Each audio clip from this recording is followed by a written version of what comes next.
Hello and welcome to episode 62 of the Ego Chall Podcast. My name is Preston Byers, and as always, I'm joined by my co-host Justin Binkowski.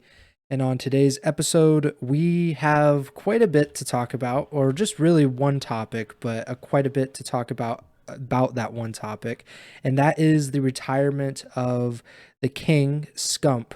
He has announced his immediate retirement from competitive Call of Duty. And we're going to discuss him, his retirement, the effects that may have on his current, or I guess his former team now, OpTic Texas, and kind of his impact on competitive Call of Duty as a whole. But before we get to any of that, how are you doing, Bink? I'm all right. Busy day of work as expected from the news, but ready to jump right into it. Yep.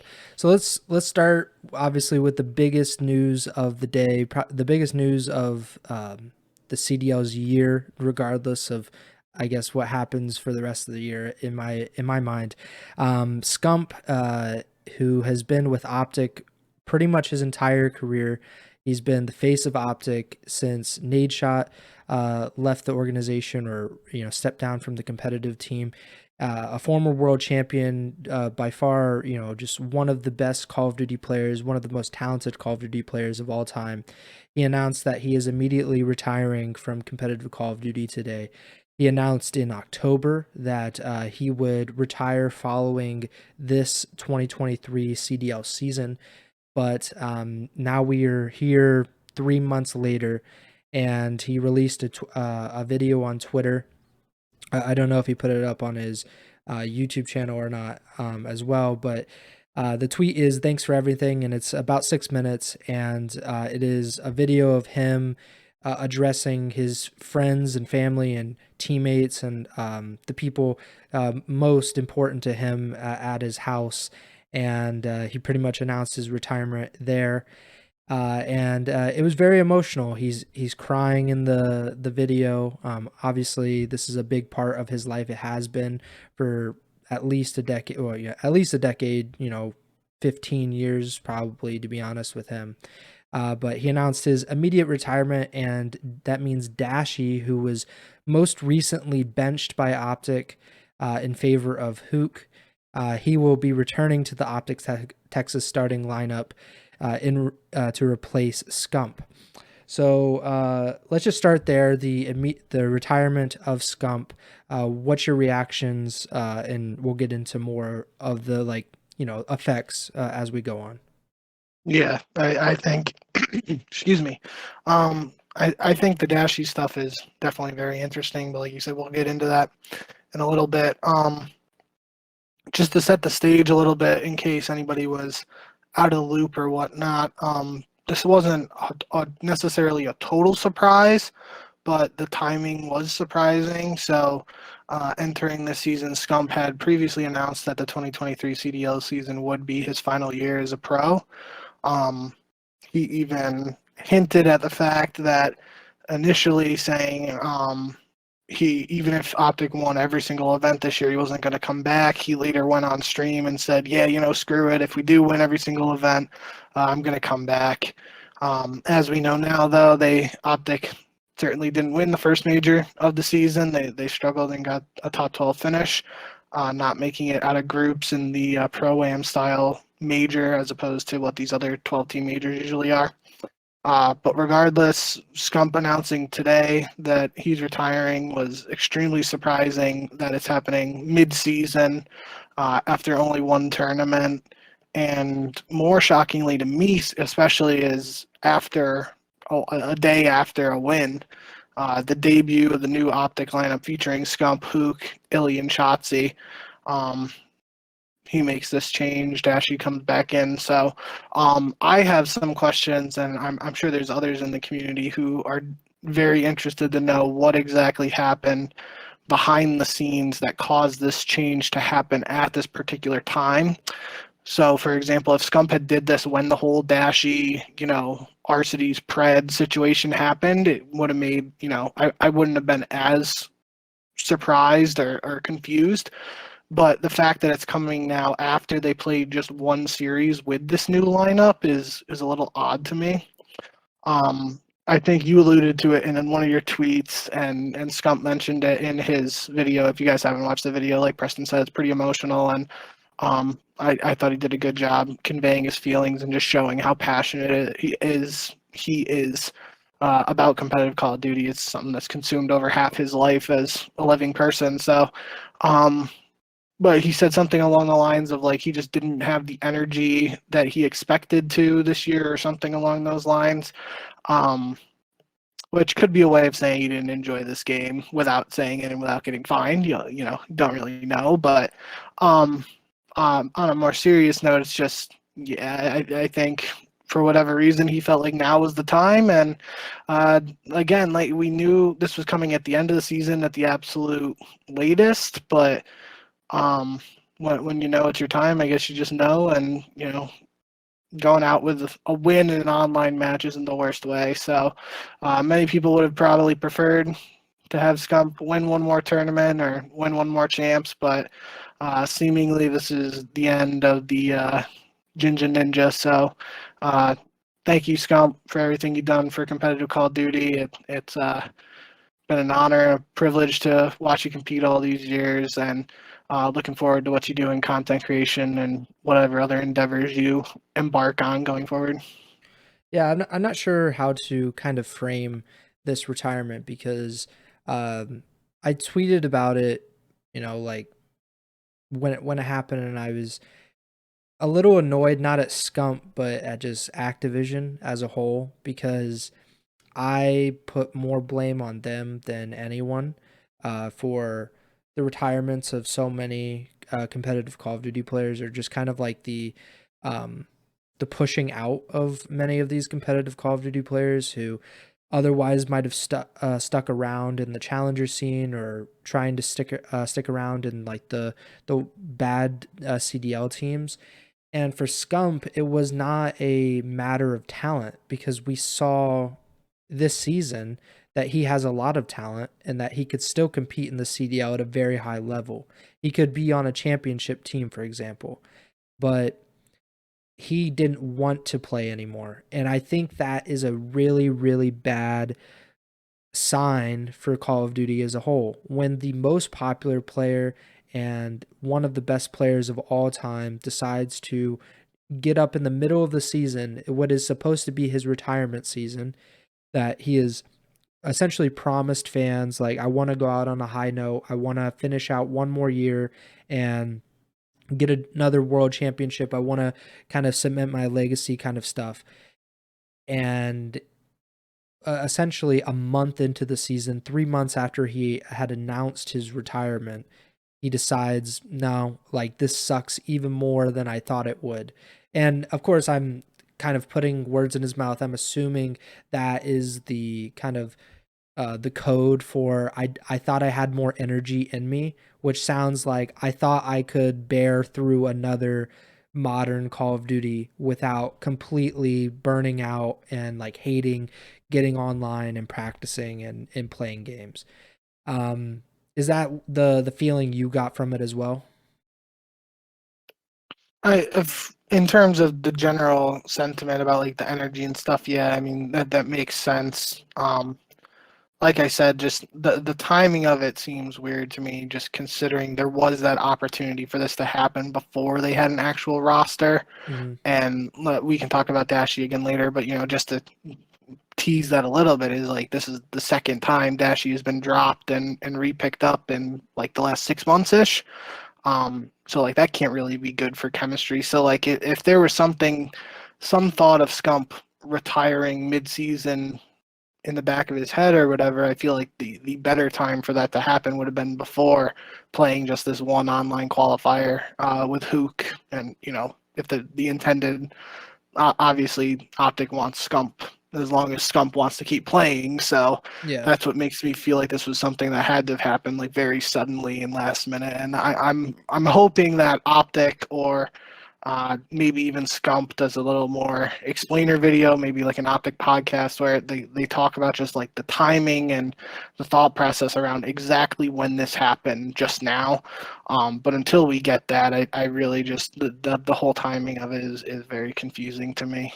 Yeah, it definitely is, because we had the Dashies Rambo stuff Yeah, happening over the past week or two.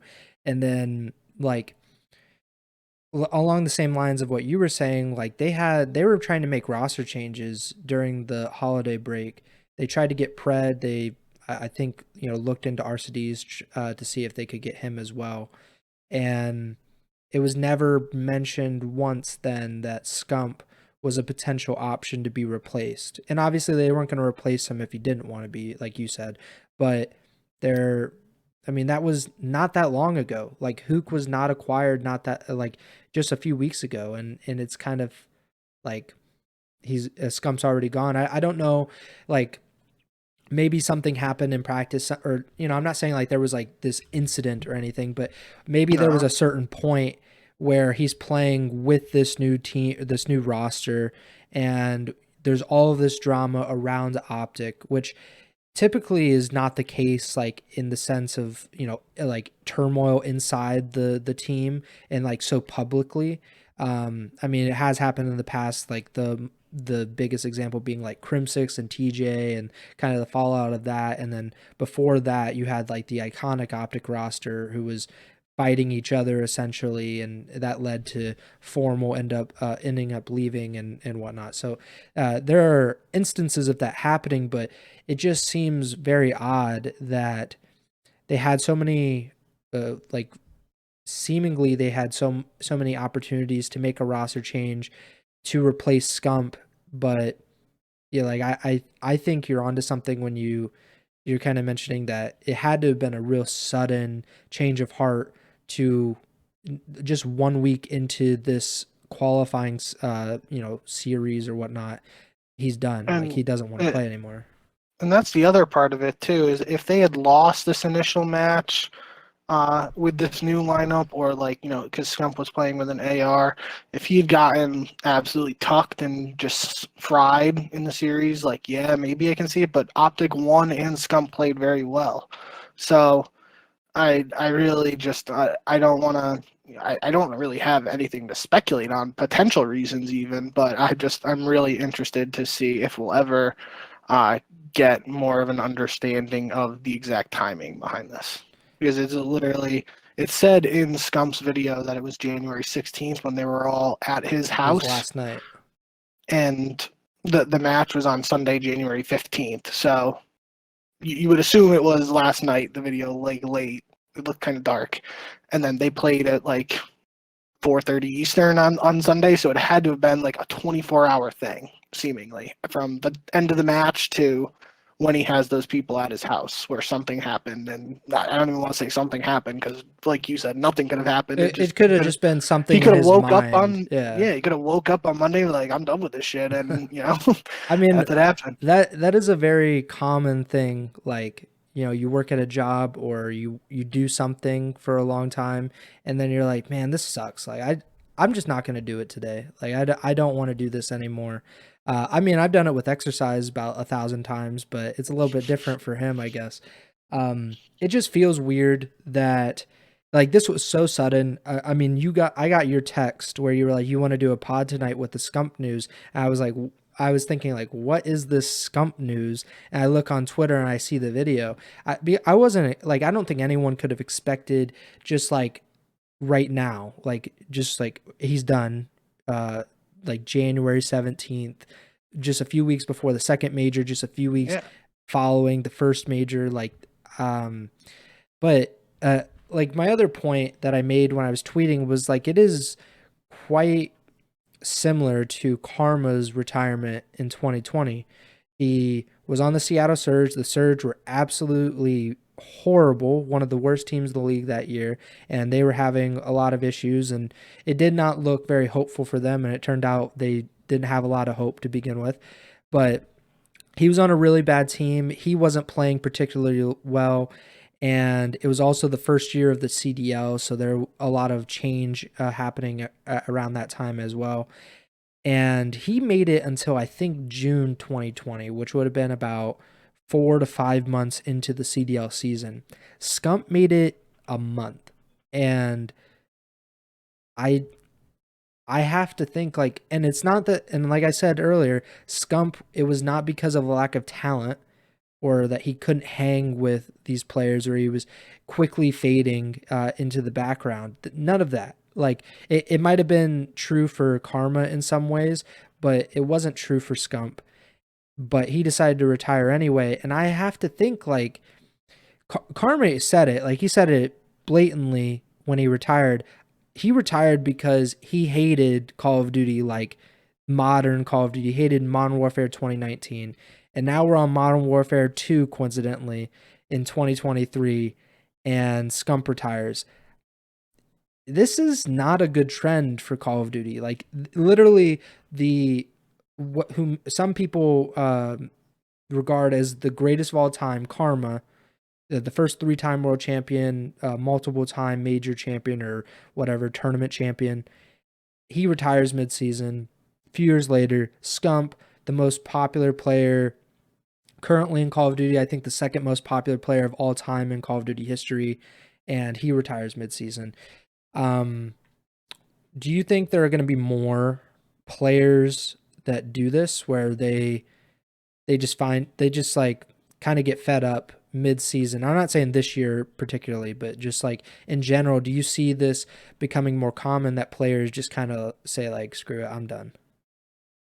I mean, if the games are going in a downward trajectory, I could see it, but I feel like it'd be more common in challengers than the pros, just because until there is expansion, we're at 48 pros, so that's a pretty coveted, highly regarded spot, at least within the community, and relinquishing it like when you're younger or something like that would be very questionable in my opinion.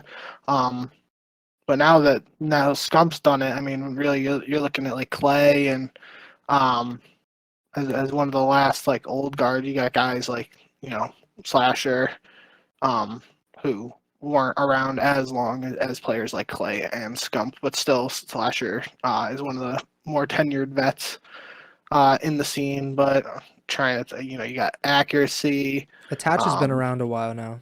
Attach, yeah, but even Attach, like he really got his start in AW. Yeah. You're looking at guys like Clay and Scump competing all the way back in Black Ops 1, and even before that in the PGLs or PCLs, I PCLs. think. Yeah.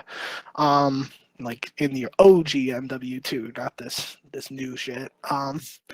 But yeah, I mean, it certainly could be something.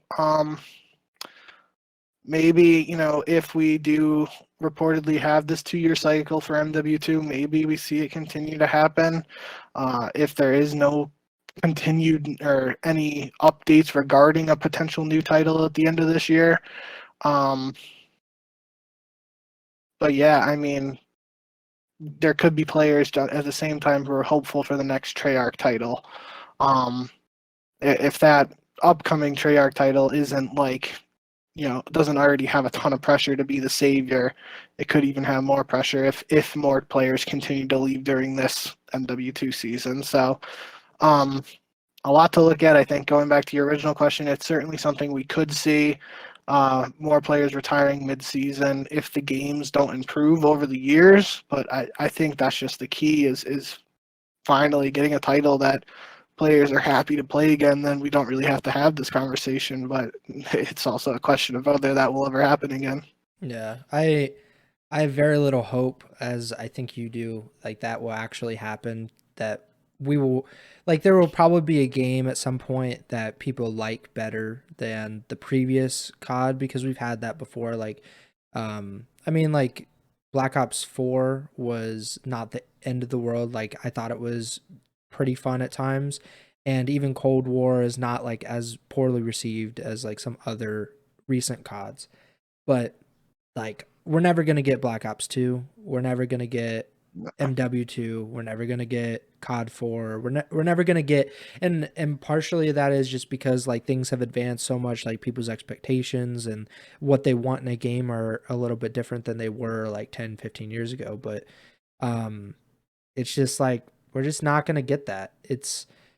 They've given they being Activision and Infinity Ward and Treyarch to an extent, they haven't given any Call of Duty fans any hope that this is coming, that this savior game is coming. They always try to hype it up as like, it's better than, like, we have a feature that is better than this. We have improved on this. And it's like, have you though? Like, really?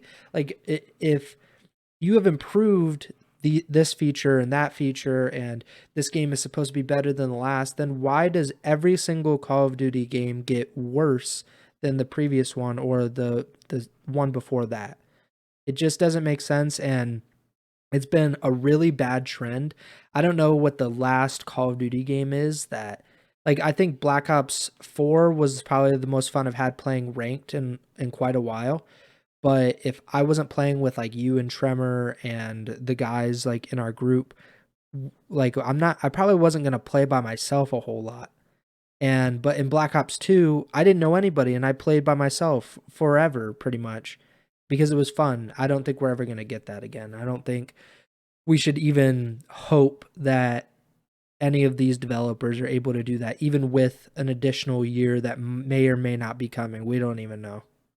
So I mean, not to get too off topic, but even with Scump, like, priorities change for people. yeah. Over time. Scump's engaged now, got a house, a gorgeous house that I'm pretty sure that's the house everybody was in for that video. And, even you yourself, like comparing Black Ops 2 to Black Ops 4, you got your girlfriend, your dog looking after and stuff. So priorities change. But that's a whole other different topic. I just want to throw in too, we're talking about players potentially leaving mid-season. If that trend continues, there also has to be a way to try to recycle, as those older players exit. We want to have that next up and coming talent coming in. And I mean, this year we're pretty fortunate we got Scrappy, Joe DeCeves now, but even compared to past years, like the number of rookies in the league is seemingly a little down. So I just think another entire problem with that is no ranked play in this game, right? Like, Yep. I still haven't gotten a chance to really look into Joe DeCeve's history or whatever, but I feel I saw him tweet like he wants to stop being called the ranked play kid, but I'm pretty sure that's his backstory. Is like he was frying in ranked play in Vanguard, and that's how he got noticed, got signed by a CDL team, and now he's actually in the CDL. There's no possibility for that to happen for anybody right now, right? And even looking at the newer generation, saying newer generation might not be the best phrase, but looking at guys like Simp, Illy, even guys who aren't currently in the league, like Decimate and Blast, like they are really the last generation of that true young S&D talent, where the S&D scene really isn't what it ever used to be.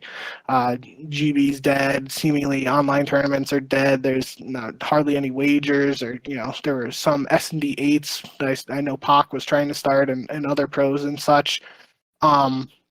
But just no ranked play, none of that really happening. There's really no great way for Call of Duty at this moment to try to recycle that the young guys coming in to replace the older guys as they retire.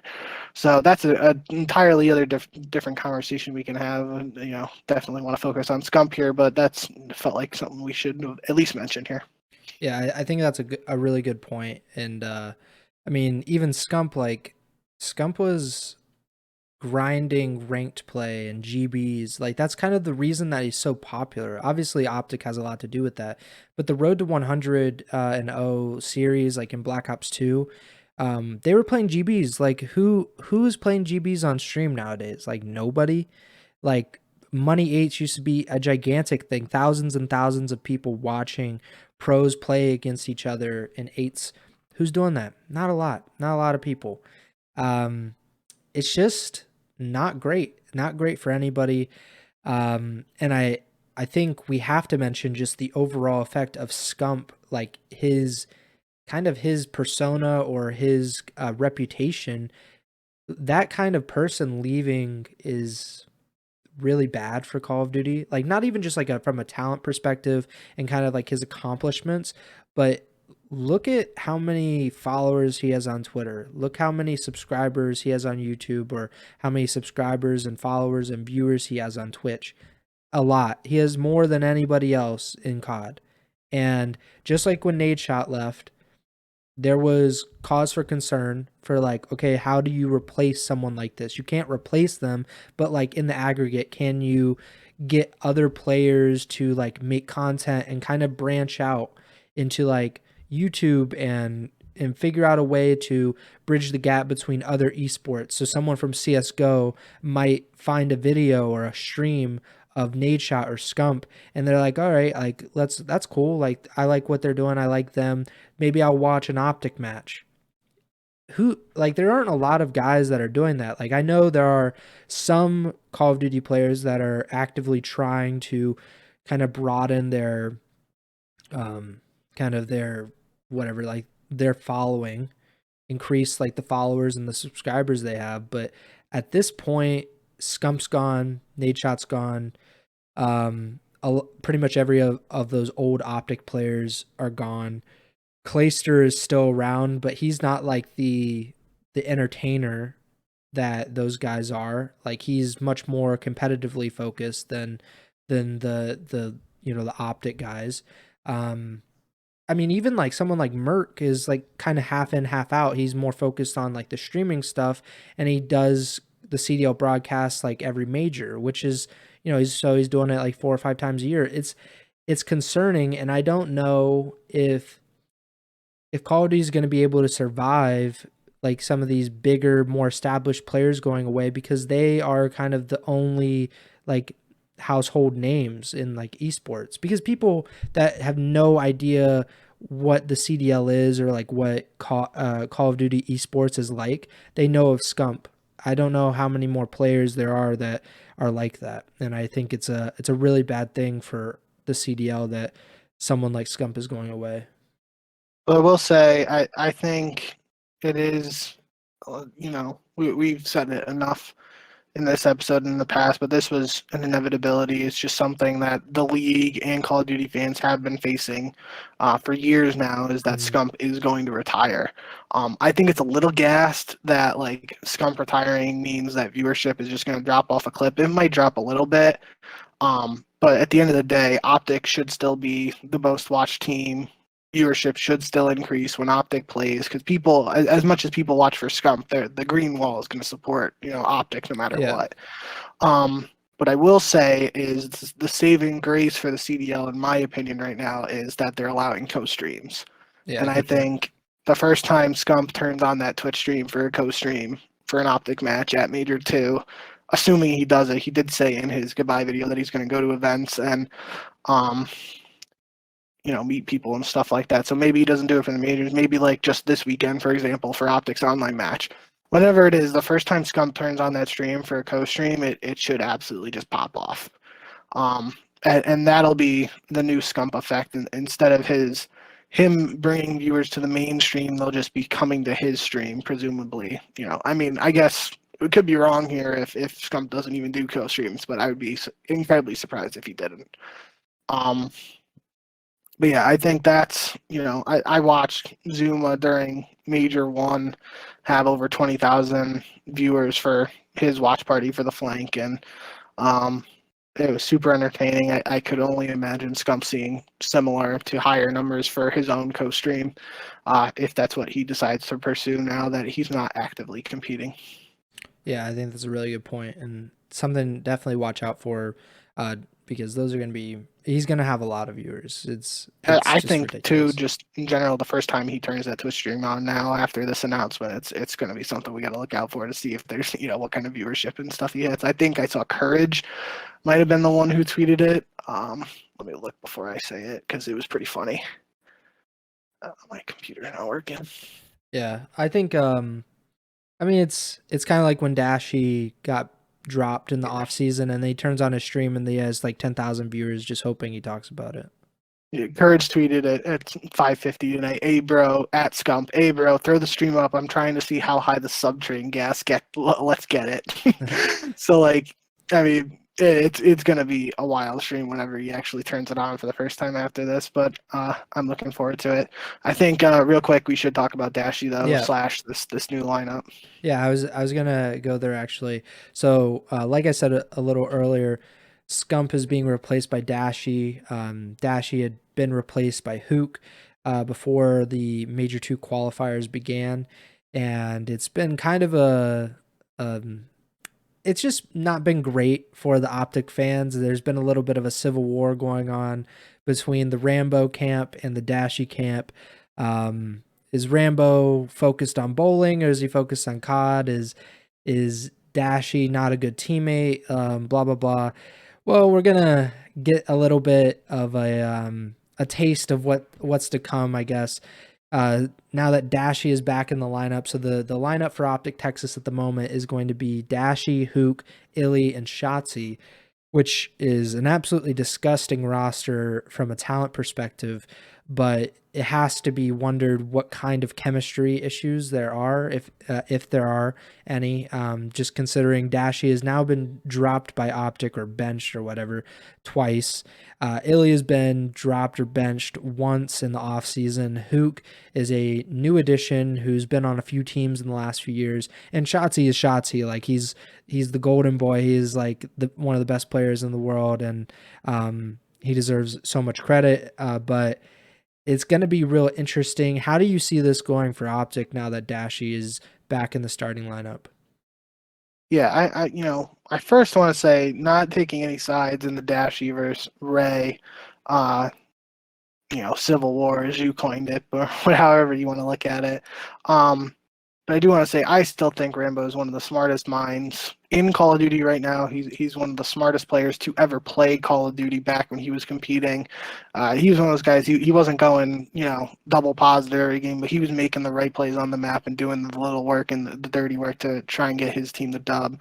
He's just a really smart mind for Call of Duty, even, going back to his time when he was working on the development side of the game, trying to help competitive from that aspect. I just think he's a really smart mind.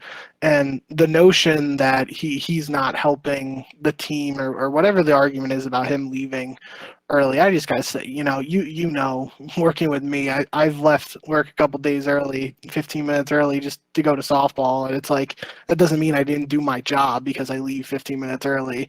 And I'm not saying that's necessarily the exact scenario here with Rambo, but I think that's a little ridiculous if people are like, there was that one tweet Rambo had where he was like, I left the last map of the last day and then I came back and I watched the VOD and I still gave my feedback on those maps or whatever it was. It's like he's still doing his job even if he ended up leaving 10-15 minutes early.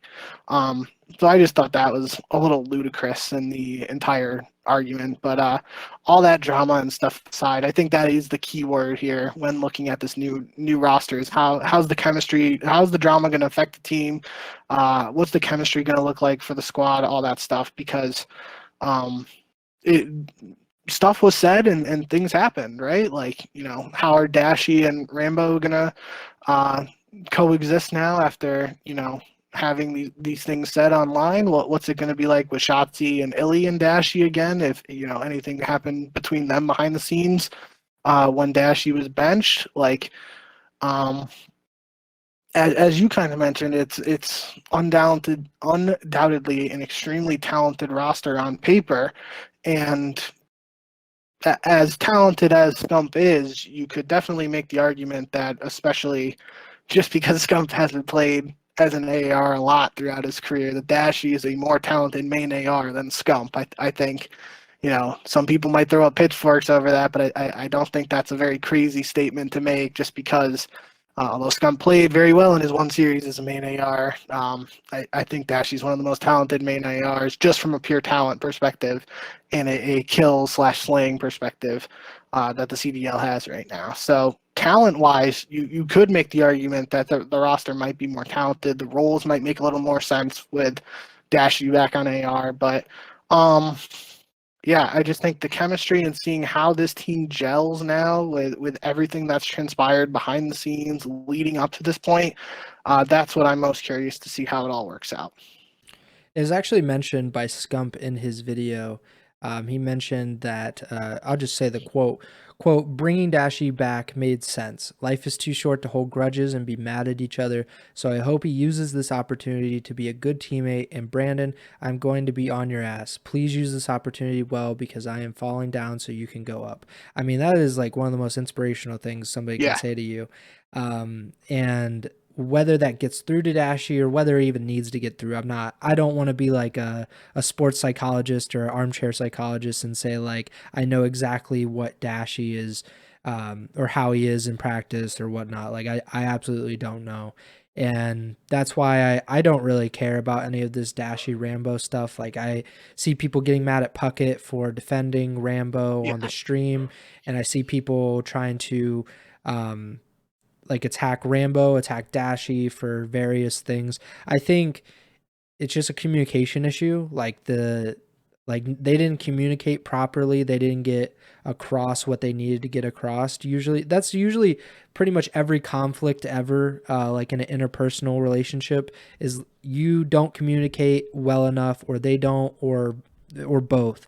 And I mean, if Dashy really had a problem with Rambo leaving early to go to bowling, he should have said that. Like honestly, like he should have just said like I'm kind of annoyed that you leave for something else. And Rambo could always say what he wanted to at that point. But I just don't think it. I think it's resolvable. Like it doesn't seem like this should end a very like potentially good roster. That this drama between one of the players and the coach, I don't think that should be a major roadblock, but we'll see, because OpTic, of course, struggled at the first major of the season with Scump and with Dashy. Now, without Scump, Dashy coming back after kind of a tumultuous few weeks, Hook in the roster, I think it's going to be a really, really intense situation for this team, because if they don't do well in these qualifying matches to finish out and going into Major 2, there's going to be a lot of noise about whether Dashy should be dropped again, or whether Hook should be dropped, or maybe even Illy. Should Rambo be fired? Like the fans are going to be on them. They already are, but they're going to be on them even more if in the wake of Scump's retirement, they're not able to rebound and kind of find a groove. I also think there's a possibility that this is just a short-term thing. They weren't like Dashy being in the lineup is not a long-term solution, and that they would rather just kind of wait until they get to post Major 2 when they can actually try to go for another player. Maybe Pred. I mean, Seattle had a really bad week that we'll eventually get to, but Pred, he might be on the market. I'm not saying he is or not, but I think that OpTic probably wants him quite bad, just to kind of, if things keep going poorly for them, they will want to try to salvage the season somehow, and getting Pred on this roster may help. But that's to be seen. I will say that, Yeah. you know, when the news first hit earlier today, I think it was like one of those Scrim Intel accounts or whatever tweeted that Dashy might be reinserted into the lineup. People were initially thinking it was for Illy, because Illy is reportedly facing visa issues right now. He just played in OpTic's last match from Toronto. So yeah, I saw that on Twitter, and when I was thinking, yeah, I mean that would make sense if maybe OpTic scrimming with Dashy in place of Illy, just in a worst case scenario where Illy can't go to Major 2. But obviously we got a totally different curveball in this scenario. Back to what you said though about, you know, Scump basically calling out, or not calling out, but like you know, challenging Dashy in his retirement speech. Like if that doesn't light a fire under your ass, you know, I'm not gonna sit here and pretend to be Dashy, but if I was in that situation and a guy like Scump is gassing me and saying I'm falling down so you can rise up, or whatever his exact quote was, like that would hit me. And I know Dashy really likes Valorant. If I was him, I would uninstall Valorant that immediate second after hearing that quote, and I would only be focused on proving all the doubters wrong and getting a championship for not only Scump but OpTic.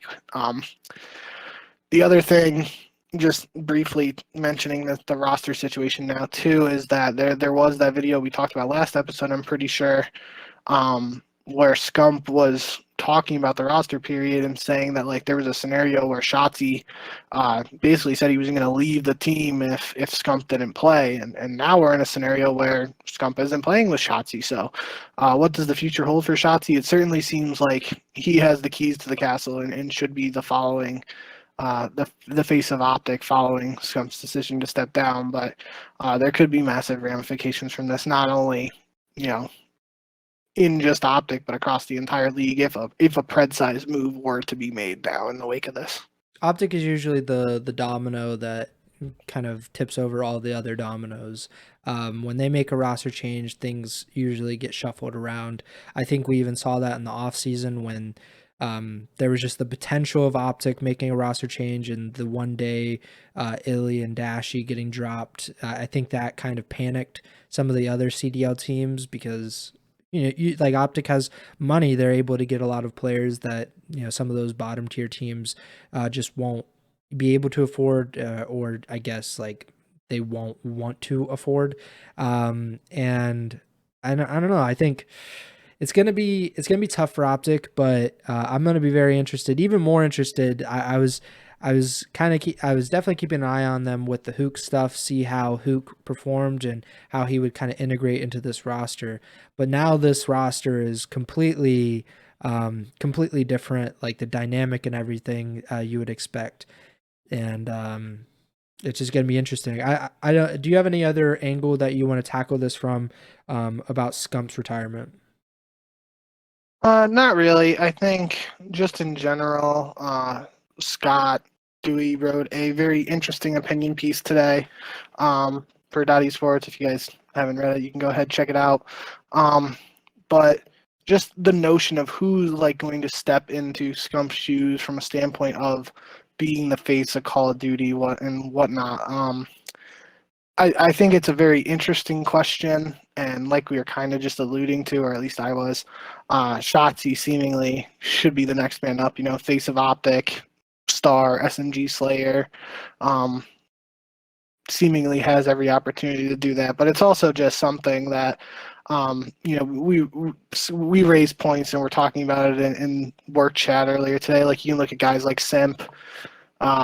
He was really, Scump basically broke on the scene when he was 16, or maybe, I'm pretty sure 16, but he might have been even younger in Black Ops 1, maybe 15, I don't know. But, he was that young guy underage. He couldn't even compete at like the first champs he was actually eligible for, and then they had to get him in the next year or whatever that was. But like, from that perspective, you had Simp who basically couldn't compete right away, even if he was ready to. Had to wait until he turned 18, then he makes the grand finals of his first event. Scump actually won his first event back with Leverage in Black Ops 1, but besides that point, you got guys like Simp there who just absolute studs, although he's not on OpTic. He definitely has the talent to be the face of the CDL going forward. Then you get a guy like Attach. We kind of mentioned him, but from the perspective of being a competitor and content creator at the same time, Attach has really been one of the more consistent pros in terms of still producing content while competing. Mm-hmm. You really just don't see it that much from pros nowadays, and Scump alluded to that in his retirement video where he was talking about just how hard it is to compete and do content at the same time nowadays. But just the overarching theme, I think, or the question of who could replace Scump, I think the best answer is nobody. They're, at least right now, are on the radar, however you want to look at it.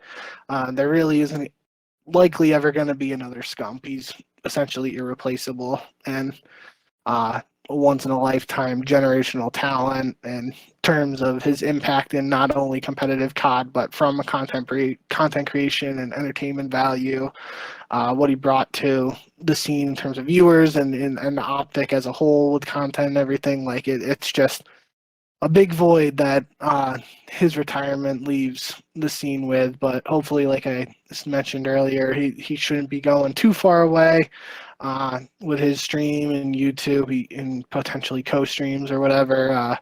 We should still see plenty of Scump going forward, and I think that's the most important thing for fans of actually Scump, who might not be huge into competitive COD, but we're watching for Scump. The silver lining for them, at least, is they'll still get to watch Scump doing what he loves, just in a different form. Yeah. Yeah, I agree with you. I don't think there is a replacement, and it's kind of just a product of where we are in competitive Call of Duty, where Scump and Nadeshot got so big in, you know, like Modern Warfare 3 and Black Ops 2. And I mean, I think just the dedication that you have to competitive and like kind of finding nerd spots and practicing all of the time, it's it's increased, I think, tenfold really for these like high level pro players. I I mean, you just have to look at what OpTic were doing in like 2013 and like whatever 2014 when they were playing Minecraft. Like they were dedicating more of their time to a game that they weren't playing competitively because of content than they were to actual Call of Duty. And if that happened now, and I'm sure there are players that dedicate more time to Valorant or CSGO or League than they probably should, just based on like their competitors. But um, you know, nobody's really putting out content like that, and I don't know if there's like a real appetite for all that content because it's just like, That's yeah, like, do people really want to watch you play GBs or like, it's just kind of, it's just a really different space than it was 10 years ago. And that's it's unfortunate because you would love for someone else to get that opportunity. And I think that there are a lot of really great personalities in Call of Duty. I think Fat Tony, aka Methods, is among the most entertaining people in all of esports. Just like his personality is amazing, and but I don't think he's ever going to get the opportunity to kind of show that off on like as big of a stage as Scump did when Scump did. And there are always great personalities throughout Call of Duty, but it's kind of like lightning in a bottle, so to speak. Like the way that Scump and Nade Shot captured the audience that they did when they did, like it's just not going to happen, I don't think, anymore. I mean, maybe if like Call of Duty in general just blows up again, like, and yeah. competitive gets really popular, then yeah, that can be like the door through which like people get big. But I just don't think that's happening. I think it's more likely that happens in like Warzone because of like the time that Activision puts into that and kind of making it even bigger than normal Call of Duty or multiplayer. So I could see it happening in Warzone, but I think for competitive Call of Duty, that's kind of past, unfortunately. But there are definitely some players that could get a respectable following and kind of make it into kind of a career instead of just like a competitive kind of fleeting moment where they're just competing all the time. Yeah, no, that's a really good point. I mean, who wants to watch X Pro play MW2 2020 as opposed to watching Scump play Black Ops 2 10 years ago? Yeah. And like you said, so not only are we for a potential, not even saying that it's a guaranteed way to replace Scump's impact or Nade Shot's impact from the pack, even in the past, even for that the potential to that to happen. Not only do we now need a Call of Duty game that players actually enjoy playing and fans actually enjoy watching, but we also have to have that sort of like boom, like kind of like the Fortnite boom when Fortnite first Yeah. dropped. And that's building up to be a very tough recipe to follow, or just something that is seemingly even tougher to see become a realization as opposed to just getting a good COD game. Not only do we actually need to get that good COD game, but somebody has to actually take advantage of it and have it blow up on a global stage similar to the past. But yeah, we've talked about this enough at length now. We could go on for days talking about how important Scump is, and I think that's just a tribute to exactly how important he has been to the competitive Call of Duty scene over the last decade plus. Yep, we've spent almost 50 minutes talking about him and kind of like his impact and what impact I guess this specific retirement will have on the COD scene. But it's really unknown like to what's going to happen with OpTic, with the rest of the CDL, how this will in the short term and the long term affect Call of Duty Esports. But I guess you can always check out the Ego Chall podcast if you want to hear what we have to say as things happen, and we'll kind of update you as things hopefully get better, but most likely don't. We should probably at least give we don't really have too much time left, so let's kind of fly through these major two week one qualifying matches. I mean, I guess the biggest story of the week was Scump. And OpTic was probably the biggest story of the week, just in terms of like how are they going to look with this new roster. But yeah, let's get through these qualifying matches. We'll kind of make this brief because we don't really like to go over an hour that much. So Friday, January 13th, yes, I did turn 25. It was a fun birthday. And Toronto and London faced off in the first match of the week. Toronto won 3-0. We both picked the Ultra. Not too much of a surprise. Anything that stuck out to you? Nope, this was Scrap's debut, and I think, we were both expecting Toronto to win. I think a majority of fans were expecting Toronto to win as well, and that's what happened. It was kind of a quick series. Yeah, so I saw something earlier on Twitter. So breaking at GG Breaking Point on Twitter, they tweeted that on stream, Zero revealed that Paul X will replace him in the London starting lineup, and for the time being, Zero will compete in challengers. So if that holds to be true, I don't think Zero is going to lie about that, to be quite honest. So Paul X allegedly coming into the London Royal Ravens starting lineup in replacement of Zero. What do you think about that? Yeah, I was going to talk about it after London's second match, but I just think nothing's really gone London's way since that first week of the qualifiers.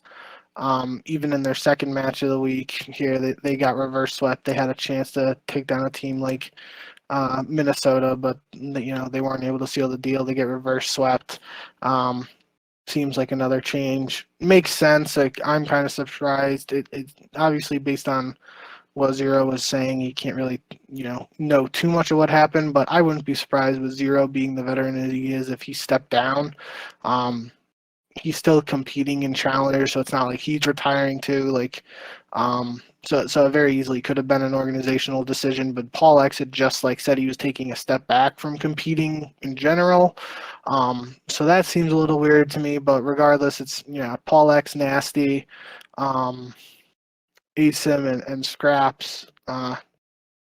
London's been one of the worst teams in the year, especially since that first week of the qualifier. So they only can go up from here, really. So we'll just have to see how this new squad's, if they're able to change things around for the franchise. Yeah, I think with the Pollux thing, him taking a step back might have just been, I'm going to chill out until the next Challengers Elite or something, or the Challengers Open, see what happens. But now that he actually has the opportunity to play in the CDL, it's kind of hard to pass up. So we'll see how that works out for London. Boston versus Minnesota. Boston, kind of surprising. They sweep Minnesota. I mean, I picked Boston, but I wasn't really expecting a sweep. But I was expecting a little bit of a rebound from Major 1. What did you think of this match? Yeah, I think that was I really didn't know how to judge Boston heading into these qualifiers just because of the whole circumstances surrounding their Major 1. With Awakening feeling sick or under the weather at the time, and then having to play with a sub in the top 16 match, and them getting eliminated top 16. Obviously, a not ideal situation for Boston as a team. So it was a little tough to judge them heading into this. But this just showed, Boston looked decent during the online matches ahead of Major 1. They looked better when we were using the M4 as opposed to the Scar, so people were questioning if the meta change affected them. But I think this is a big win for them over, seemingly two middle of the pack teams here in Minnesota and Boston. Boston kind of showed people what they're capable of when they're firing on all cylinders, and potentially at the time of this match at least raised some questions around Minnesota, what's going on in that camp. Yeah. Vegas versus Seattle. We both went for the Surge, and the Vegas Legion, the Fighting Legion. They win a series again. They're like in the top half of the league right now. So Vegas is winning champs. Any thoughts on this? Because this is amazing for Ego Chall fans, longtime Ego Chall fans. Yeah, this is surprising result on paper, but I kind of mentioned it last week when we were just talking about it. You don't know what happened behind the scenes, chemistry wise, with the squad, with the whole Pred to OpTic situation. How is the team going to respond to potentially losing their star player? Will there be any hard feelings or anything like that? And we obviously don't know the answer to those questions. But Seattle had a tough week after coming off, a solid performance at the major, and the only thing that happened between the major and this match was the drama. As I don't want to say drama really for Seattle side, but just the situation of them potentially facing a situation where Pred leaves. So at the same time, we saw this before, and we noted it last week, I believe, that we've seen Seattle and this lineup in particular be one of those up and down teams where last year they would go on a win streak and then immediately follow that up with a losing streak. So maybe that's more along the lines of what's happening. I don't really know. We're just going to have to see how Seattle responds this following week. Florida versus LAG. I think we could probably talk about LAG's two matches here, just connected. So the first match, they lose 3-2 to Florida. Three very close series in the middle. The search and the first search, the control, and the second hard point. Very tight games that Florida ends up winning in a Game 5 S&D win. And then in their second match, LAG, they were somehow I mean, they lose to Florida, who is not considered to be a very good team, all things considered. And then LA Thieves, the defending world champions, who are obviously having some issues of their own. The Gorillas win their first match with this new lineup. So what are your thoughts as you've seen just now two matches from this new look LAG? Yeah, I mean, I thought they looked pretty good. Like I said last week when we were talking about this roster change in general, we're going from having a bottom of the barrel CDL lineup in terms of the standings to one of the best challengers teams. So in theory, they should have gotten better just based on how the challengers players were performing as a core, and adding Arcides in there, one of the best and most successful Call of Duty players in history. Mm-hmm. Yeah, I mean, obviously was surprised by the win over LA Thieves, but I was really impressed with how the squad played. Joe Deceives had a lot of pop off moments. Exceed went nuts after they beat LAT, just basically calling out Draza for stuff that happened over 3 years ago, which was pretty comedy. But yeah, and I'm looking forward to seeing more out of Joe Deceives. I was excited to see him get a chance. I thought he lived up to the hype in his two matches thus far, and I'm looking forward to seeing more out of him. As I kind of mentioned, I was expecting them to beat Florida just because I thought that was a very winnable match for them in a first CDL debut for someone like Joe Deceives and just the squad. But I would have expected them to go 1-1 this week, just in reverse order, winning against Florida, losing to Thieves. They did the opposite of that. So they're technically in the same position I was expecting them to be in. While we're on the subject, LAT 0-2 on the week, lost to New York 3-1, lost to LAG 3-1. Is it too early to be a little worried for the Thieves? I think so. I think ideally this isn't the place they want to be, but they showed last year that they might take a little longer, at least this actual core lineup. It might take them some time to get a grip of the game, and as they showed at the end of last year, if they figure it out, they can be extremely dangerous. So it might be something similar along those lines of them just needing more time to get a grip of the game and whatnot. I wouldn't panic. I mean, I wouldn't. If I were to panic for whatever reason, I don't even know where to begin with what kind of change I would make to the team. So I think we just got to keep seeing what how they're able to respond to this adversity early on in the season. Atlanta 3-0's Seattle. Of course, I picked Seattle in this. I mean, it looked like Atlanta was just kind of back on top, like the same old Atlanta phase that we've been used to over the past few seasons. What did you see in this match, and what did you see of Atlanta, I guess, this weekend? Yeah, it was a stomp. Simp had that nutty 16 streak, which I believe they said is the CDL record now.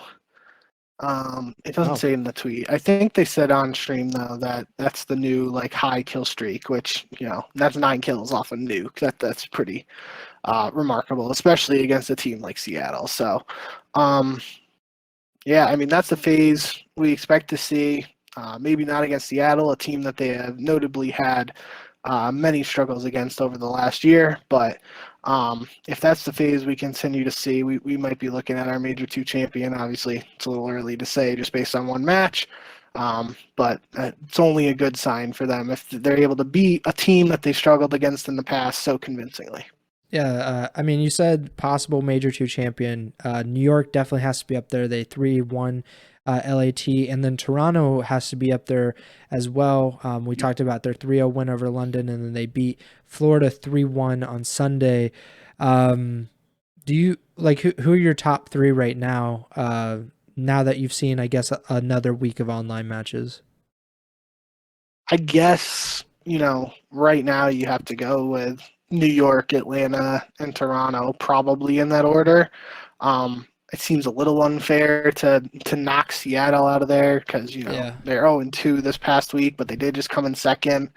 Um, but yeah, I mean that seems like if I had to limit it to three, I would do with that. These were two, for Toronto, two very winnable matches Mhm. against Florida and London. If they had lost, I would be concerned, but not even necessarily concerned. But obviously, they took care of business against the team they're supposed to beat. So can't really gain too much from that other than just Toronto's a really good team, and I was excited for them coming into the season. They have a lot of potential, and I think they're only going to continue to get better the more these guys play together.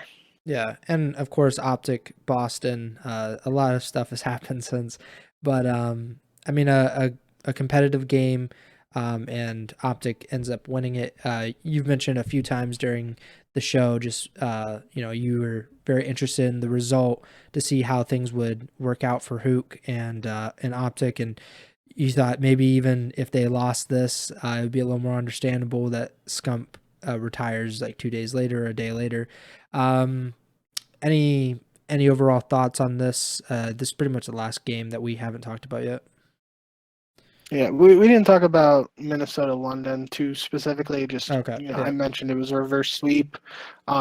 If Minnesota had lost that series to London, who was already struggling themselves, that would have been a very big red flag for me for Minnesota. They were able to pull off the reverse sweep. I think I saw the Rocker tweeted a video of like one of their like post game interviews with Attach, and I'm pretty sure he mentioned they were all playing from home because of food poisoning or something along those lines. Not to make excuses or anything, but if Minnesota had lost that series, I would have been, like kind of like, oh, what's going on here? They were able to regain and pull off of the reverse sweep. So instead of talking about Minnesota struggles here, we are talking about London struggles and making a roster change.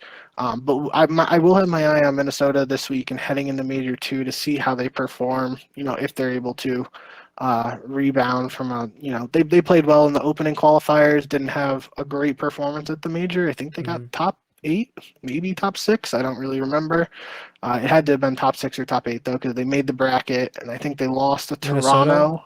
Yeah, Minnesota, yeah, they lost to Vegas as well. So I think yeah, they got double first rounded in the bracket. yeah. So I think they got top 8 then. Yeah. Um, so regardless, I'm going to have my eye on Minnesota heading into these next set of qualifiers. But back to OpTic versus Boston, that was a really good match. Very close in the second hard point, I believe. Yeah, Embassy hard point went 250 to 244. Boston made some plays towards the end to force the game 5. And then OpTic, who have notably struggled. We've talked numerous times on the podcast historically about OpTic as an organization struggling in S&D. But lately in this title in specific, they had multiple leads at the major where they were just throwing 5-2, 5-3 leads away and couldn't close out S&Ds. In this series, they were able to close out a game 5 to take the win, despite a strong performance out of Vivid in the game 5. And, if we didn't have Scump's retirement news looming over the fact, I would have a totally different conversation here about the potential for this team, how strong they looked and able to close out an S&D, just being a good sign of things to come for the squad. But that point doesn't really matter anymore because we're going to see a whole different squad for OpTic. I guess not a whole different squad, but no Scump plus Dashy, kind of a different squad. But I will, kind of mentioned it without saying the specific numbers earlier in the show. Scump went 94 and 77, mainly using an assault rifle. He did have like a highlight reel clip on Hotel Control. I'm pretty sure where he was using the Vaznev. I can't remember if you picked it up or something like that. But regardless, Scump had the highest KD in the series at a 1.22. Hook went 95 and 83, had the most kills in the entire series, beating out Scump by 1. So obviously can't take much more away from that match now that there's a totally different conversation to be had around the OpTic team. But we'll have to see how the new Dashy, Hook, Shotzi, and Illy squad are able to gel, and they're going to have some tough tests this upcoming week. Definitely. We both went 6-4 this week, and we're also both 16 and 18 on the season. So, I mean, better, but not great. But we're still improving. We're getting there. Yeah, we're scaling. We have the week 2 qualifying matches coming up, and let's start on Friday, January 20th. We have the New York Subliners versus the Florida Mutineers. I mean, I'm no surprise. I'm going to go with the NYSL here. Yep, me too. Seattle versus OpTic. I'm going to go with OpTic. I'm not feeling Seattle right now. They're probably going to win now. Yeah, I'm going to go with Seattle, but could very well see Seattle continue to struggle and OpTic just win. LAT versus Toronto to round out Friday. I think you have to go with Toronto, but there's always the chance that LAT does kind of turn it on at this point. I'm going with Toronto too, but this should be a really good match. Saturday, January 21st, Boston versus Vegas. I'm going with the Legion. I'm surely just screwing them at this point, but I mean, I might as well hop on the bandwagon. I'll go with Boston. London versus LAT. I'm going to go with the Thieves. Yep.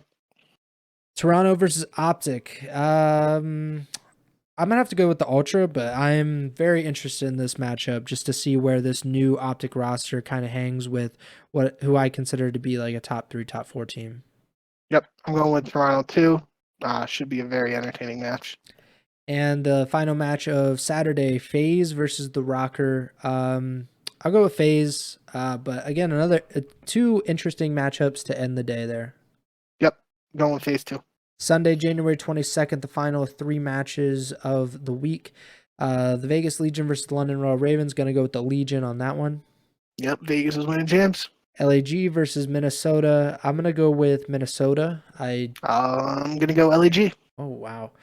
And to end the week will be a rematch. Or no, not a rematch. Just a really good match. NYSL versus Atlanta, probably the 2 best teams. Kind of depends on who you ask. Maybe Atlanta might be 3rd if you really highly rate like Seattle or Toronto. But Atlanta versus New York, I'm going to go with New York.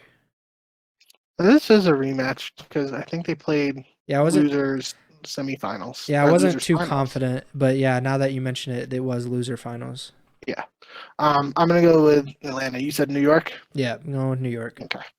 So that does it for our predictions. Again, we both are 16 and 18 on the season, and we'll update you next week on where hopefully we'll be 500. That would be nice if we could get to 500. We got some big differences here, so should be a little shift in the standings. Yeah, it looks like to be a pretty exciting weekend. Obviously, this is the first weekend for a long time that Scump has not been involved in COD Esports as a player. So that'll be interesting, and I like you. I think he will end up co-streaming, and it'll be pretty big for the community to kind of rally around Scump. And I mean, I'm sure his viewership will be crazy if he does end up co-streaming. So that's something to watch out for as well this weekend. So yeah, make sure to follow, subscribe to the podcast feed wherever you're listening or watching on. We're on Spotify, Apple Podcasts, Google Podcasts, YouTube. We also live stream on Twitch. The episodes, twitch.tv/Ego Chall Podcast. Make sure to give us a 5-star rating on Apple Podcasts and Spotify or wherever you're listening on, to make sure to rate us very highly. Follow us on Twitter at JBink with 2Ks, at Pres Byers, and at Ego Chall Podcast. The next show, tentatively January 24th. That's when the live show will happen, and then it'll be the early morning of January 25th that the actual podcast will hit your feeds, hopefully. So kind of expect that next Tuesday or Wednesday. And on that one, we'll be recapping the qualifying matches that we just predicted, and whatever fallout comes of the Call of Duty esports scene, maybe an update on the Scump stuff if we get any more information, or if he does a co-stream or whatnot. So some things to talk about for next week, and then we'll obviously preview or give our predictions for the final week of qualifying matches before Major 2. But yeah, that about does it for me. Bink, take it away. Yep. Thank you guys, as always, for tuning in. Obviously, a heavily Scump-centric show as opposed to other recaps and preview shows for CDL action, but hope you guys enjoyed. Let us know in the comments or wherever, if you're watching the feed or listening, if you have any feedback, or just maybe if you have some strong memories or favorite moments throughout Scump's career. Let us know in the comments, and maybe we'll read a couple off in our next show. So yeah, looking forward to this weekend of matches. Should be a good one, as we highlighted with our preview there, and should be interesting. So thank you guys for tuning in, and remember to send the chow.